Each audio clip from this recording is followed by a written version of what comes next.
የ14 ዓመት የቤት ሰራተኛዋን የገደለች ሴት ሶማሊያ ውስጥ ተረሸነች። በሞት የተቀጣችው ሆዳን ሞሐመድ ድርዬ በሶማሊያ ከፊል ራስ ገዝ ክልል ፑንትላንድ ውስጥ የ14 ዓመት ታዳጊ የቤት ሰራተኛዋን በድብደባ ገላለች የተባለች ሴት በጥይት የሞት ፍርድ ተፈጸመባት። የ34 ዓመቷ ተከሳሽ ሆዳን ሞሐመድ ድርዬ የቤት ሰራተኛዋን ባለፈው ህዳር መግደሏ ይፋ ከሆነ በኋላ በህዝቡ ዘንድ ቁጣን ቀስቅሶ የነበረ ሲሆን በፍርድ ቤት ጥፋተኛ ሆና በመገኘቷ ጋልካዮ ውስጥ ተረሽናለች። ታዳጊዋ ሟች የ1 ዓመት ህፃን ሳለች ወላጆቿ በመሞታቸው በዘመዶቿ ያደገች ሲሆን ገዳይ የቤት ሰራተኛ እንደምትፈልግ በገለጸችበት ባለፈው ዓመት ነበር የወሰደቻት። ታዳጊዋ በቆይታዋ ተደጋጋሚ ድብደባና ስቃይ እንደተፈጸመባት የፖሊስ ምርመራ ከማረጋገጡ በተጨማሪ ከገዳይ ስልክ ላይ ይህን የሚያጋልጥ የድምጽና የቪዲዮ ቅጂ ተገኝቷል። ባለስልጣናት እንዳሉት የሞት ቅጣቱ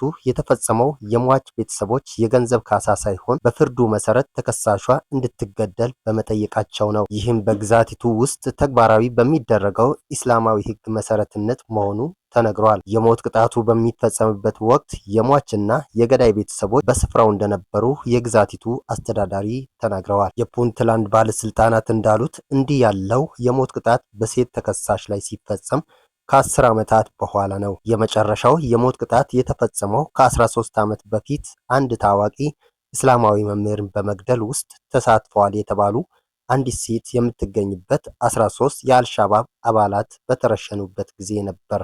የዘገበው ቢቢሲ ነው።